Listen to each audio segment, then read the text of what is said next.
মেমারি থানার উদ্যোগে মেমারি ২ নম্বর ব্লক প্রশাসনের ব্যবস্থাপনায় একটি প্রশাসনিক বৈঠক অনুষ্ঠিত হল শনিবার। মেমারি ২ নম্বর ব্লকের অন্তর্গত মসজিদের ইমাম ও ঈদ কমিটিগুলিকে নিয়ে এদিনের এই প্রশাসনিক বৈঠকটি অনুষ্ঠিত হয় মেমারি ২ নম্বর ব্লক অফিসের অডিটোরিয়াম হলে।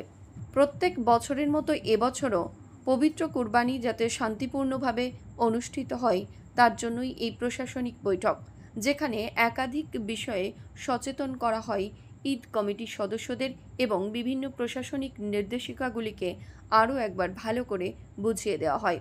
এদিনের এই বৈঠকে উপস্থিত ছিলেন মেমারি ২ নম্বর ব্লকের সমষ্টি উন্নয়ন আধিকারিক বিশাখ ভট্টাচার্য, মেমারি থানার সাতগেছিয়া ফাঁড়ির পুলিশ আধিকারিক অনুপ দে, মেমারি ২ নম্বর ব্লক ও পঞ্চায়েত সমিতির সহ সভাপতি গফ্ফর মল্লিক, জেলা পরিষদের সদস্য, পঞ্চায়েত সমিতির কর্মাধ্যক্ষ, অঞ্চলের প্রধান, উপপ্রধান এবং মসজিদের ইমাম সাহেবরা। সরকারের কিছু গাইডলাইন রয়েছে এবং অবশ্যই সেটা পুলিশ প্রশাসনের গাইডলাইন, সেই সংক্রান্ত যে গাইডলাইন রয়েছে সেগুলো যেন মেনে চলা হয় সেইটাই আমরা এখানে বলতে চাইছি।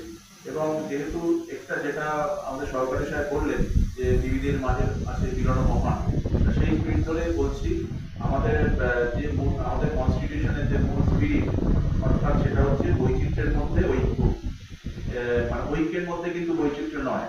ফলে এখানে কিন্তু বৈচিত্র্যের মধ্যে ঐক্য যেহেতু আমাদেরকে অ্যাসিওর করতে হবে, ফলে সেক্ষেত্রে কিন্তু আমাদের প্রত্যেকের মধ্যে একটা গুরু দায়িত্ব এখানে থাকছে।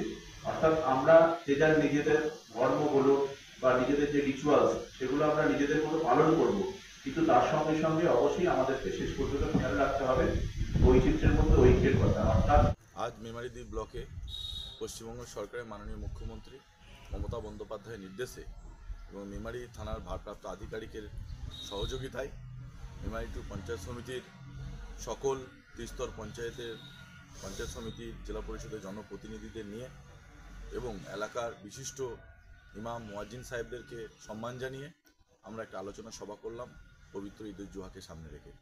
এবং সেখানে আমরা এই বার্তা দিলাম যেখানে বিভেদের মাঝে দেখো মিলন মহান, অর্থাৎ সম্প্রীতির বার্তা যেন আমাদের মধ্যে থাকে, সেই বার্তা দিতেই আমাদের এই বৈঠক। মৃত্যুঞ্জয় যশ ও অনন্যা সাত্রাপালের রিপোর্ট, সংবাদ আজকে নিউজ।